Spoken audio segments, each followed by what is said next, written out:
عاجل، مبابي يصرح بقرار نهائي: أنا ذاهب إلى مدريد. أهلا ومرحبا بكم متابعي قناة سكرين سبورت. قبل أن نبدأ نشرتنا نرجو منكم الاشتراك بالقناة والإعجاب بالفيديو وتفعيل زر الجرس حتى تصلكم أخبار كرة القدم أولا بأول. وقبل أن نبدأ بالتفاصيل، هل أنت مع بقاء مبابي في باريس أم انتقاله إلى ريال مدريد؟ شاركونا بالتعليقات.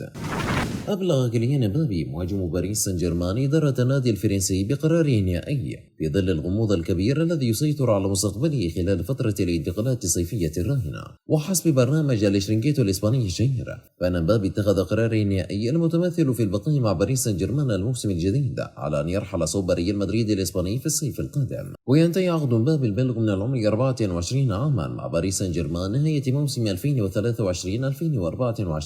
ولا ينوي النجم الشاب تجديد هذا العقد تمهيدا للانتقال إلى ريال مدريد الصيف القادم. ولم يعرف بعد موقف باريس سان جيرمان من قرار مبابي، حيث سبق للنادي إعادة اللاعب إلى تدريبات الجماعية مؤخرا بعد استبعاده من الجولة الآسيوية. وتوترت العلاقات بين باريس سان جيرمان واللاعب منذ إرسال مبابي خطابا للنادي في يونيو الماضي يبلغه فيه بعدم رغبته في تفعيل خيار تمديد عقده حتى صيف 2025. لتؤكد إدارة باريس أنها لا ترغب في السماح للاعبها بالرحيل مجانا مع نهاية الموسم المقبل، مخيرة إياه بين التمديد أو الرحيل في الصيف الحالي. وتابع التقرير أن الأسبوع القادم سيكون حاسم بالنسبة لمستقبل مهاجم فريق باريس سان جيرمان كيليان مبابي، إما سيتواجد في حديقة الأمراء أو سيذهب إلى ريال مدريد الإسباني. وبحسب صحيفة سبورت الكتالونية، فإنه إذا حدث وجدد مبابي تعاقده للمرة الثانية مع باريس، فإن ريال مدريد سيفكر وقتها في إنهاء هذا الملف بشكل نهائي والعمل على ضم مهاجم آخر مع إعطاء الأولوية للنرويجي إيرلينغ هالاند نجم مانشستر سيتي. ويشك باريس سان جيرمان بتوصل المهاجم الفرنسي إلى اتفاق يقضي بانتقاله في صفقة انتقال حرة إلى ريال مدريد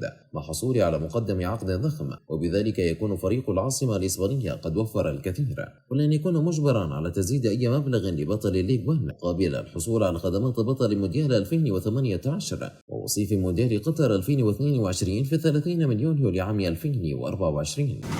متابعينا الكرام، شكرا لكم على حسن المشاهدة، ولا تنسوا الاشتراك بالقناة والإعجاب بالفيديو وتفعيل زر الجرس فضلا وليس أمرا.